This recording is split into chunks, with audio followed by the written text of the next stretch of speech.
Hey guys, what's up and welcome to a new Tesla update video. So today, as per usual, let's go over Tesla and let's go over the market and figure out what is happening to Tesla today, severely underperforming the market. So let's go over all of that right here, right now. If you enjoyed, don't forget to hit that like button, it does help a lot.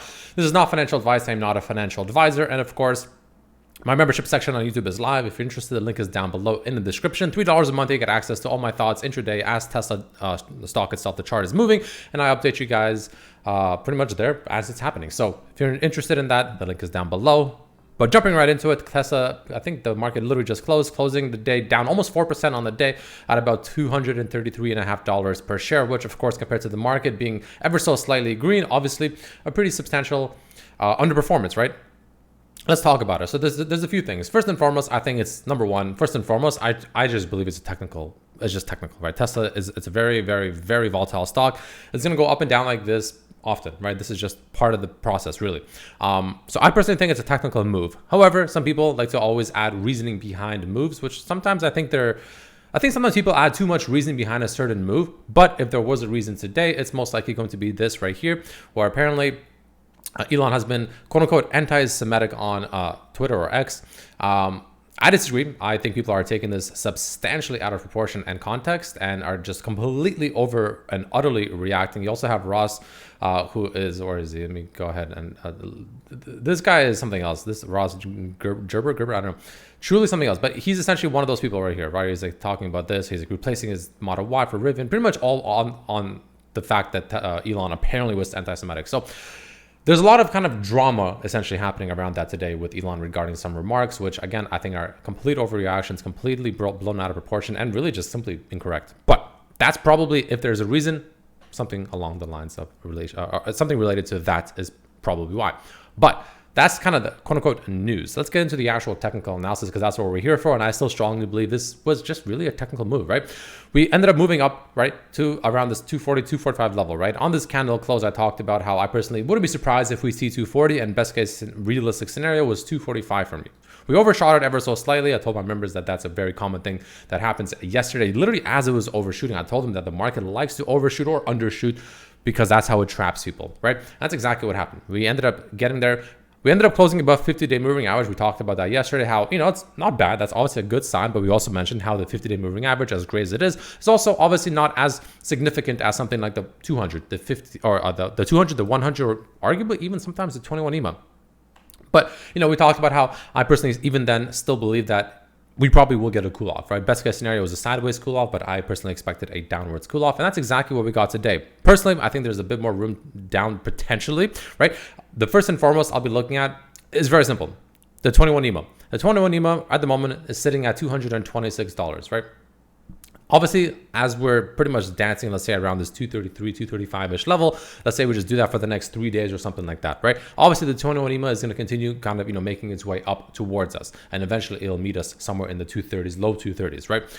Give or take, of course. But the point is, it's going to be playing catch up to us. It's going to be moving its way slowly but surely to us. But regardless, that's where it is right now. And I expect us to, at some point, retest that, whether it's going to be down here in the 226 or whether it's going to be somewhere closer to the 230s. Now, if we break down below that, which is possible, the next thing I'll be looking at is a retest of about the 200-day moving average, which also will coincide with the retest of this overall breakout that we did, which is this blue line of that bear pennant, right? Just because it was a bear pennant doesn't mean it had to play out in the bearish fashion. It was just the more likely thing to play out, or the more likely, path to play out. But obviously, like I always say, just because it's called a bear pennant doesn't mean it has to act out in a bearish way, right? It just means that the odds are just slightly higher. Clearly, we broke out to the upside, completely nullified that beautiful rally, set a higher high in this kind of short to kind of slightly medium-ish term time frame. And so far, Tesla, on the daily, not looking too bad, right? The point I'm trying to make here is if we break below 21 EMA, I think the 200-day moving average and a retest of this pennant breakout will be the next target. And that's going to be putting us somewhere around kind of low 200s or low 220s. So like 222-ish, give or take. That will be my next target. Now, of course, if we break below this 222 to 225 level, that's where things will start getting a little bit concerning, right? That's where I'm going to start. That's where the bullish thesis really starts to fall apart, and Tesla goes from arguably what is a very nice looking chart at the very moment, at least currently, to something that's going to look a lot less nice for the bulls and a lot nicer for the bears.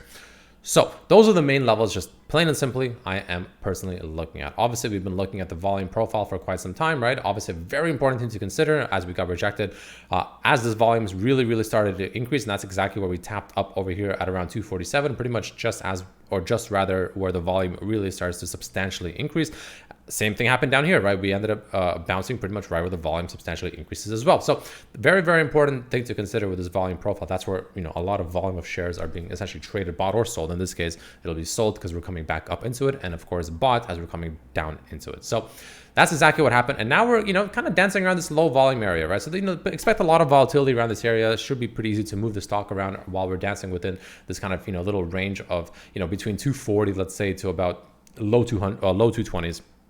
So expect a little bit of volatility here. It wouldn't surprise me. But the point is, you know, I do expect that one of the two will eventually snap. I personally think it'll be to the upside. I personally think we will bounce off of this general 230s to maybe 225, 222-ish level, something along the lines of that.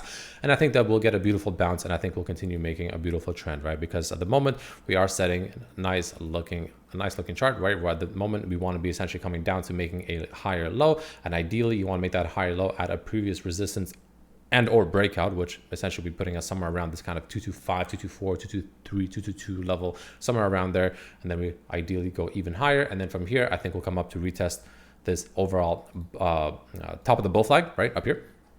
Right, you can see on the daily, right? That's where we'll come up to retest that. And then I think from there is where things will start getting interesting. Do we break out? Do we not? Right? That's where we'll, what we will talk about as we get there, but something to consider. And of course, once we get there, we'll get, you know, more into detail about that as well. So those are the main things I'm personally looking at, right? Without, you know, again, overcomplicating the hell out of this, that's the main thing I'm looking at, right? Now, going over to the 65-minute chart very quickly, the RSI, we talked about how it was setting up, you know, a little bit of a bearish divergence, right? And now we're setting up what looks to be, you know, still a mediocre looking RSI on the hourly or the 65-minute chart, or hourly, same thing roughly.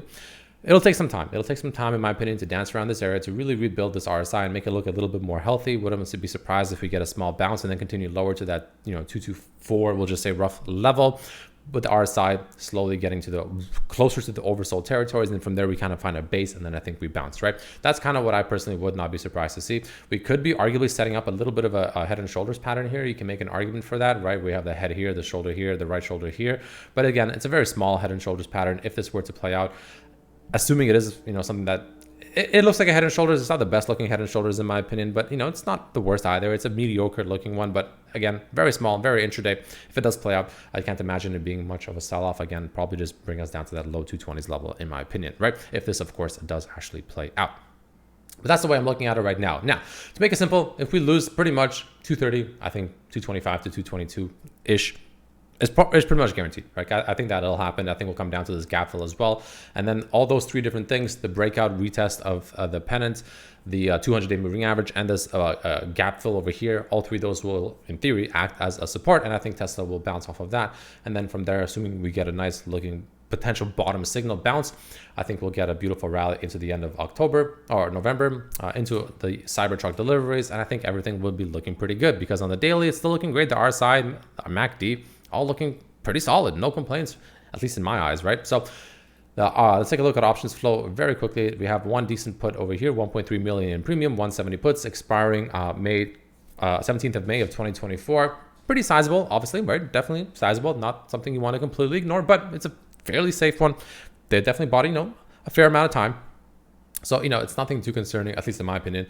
Could be just riding down this to the 220s.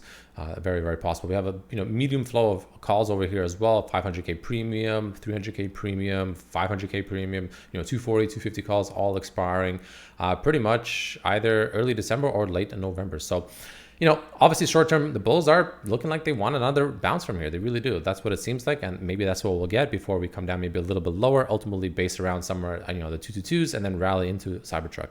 We still have half the month before Cybertruck. So there's a lot of time to make all these little situations happen, all these little plays, all these little movements.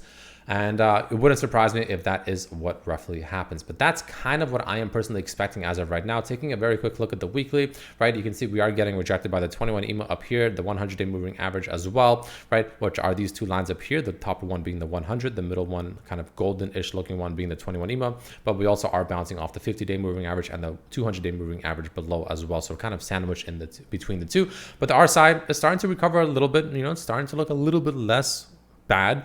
The MACD starting to slowly base and start to curl, which is good to see as well. So ultimately, in my opinion, Tesla's not looking bad. Now, one thing I remember was looking at is this, right? This is something that's interesting, is the fact that we are still apparently on the weekly showing the squeeze, right? We still have these red circles, 1, 2, 3, 4, 5, 6, 7 red circles in a row.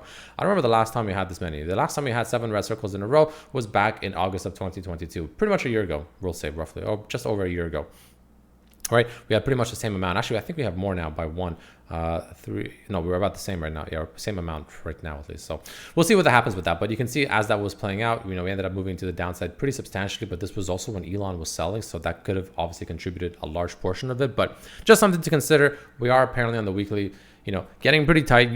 Building up a lot of momentum to explode in one direction, and I think it'll be a pretty massive explosion.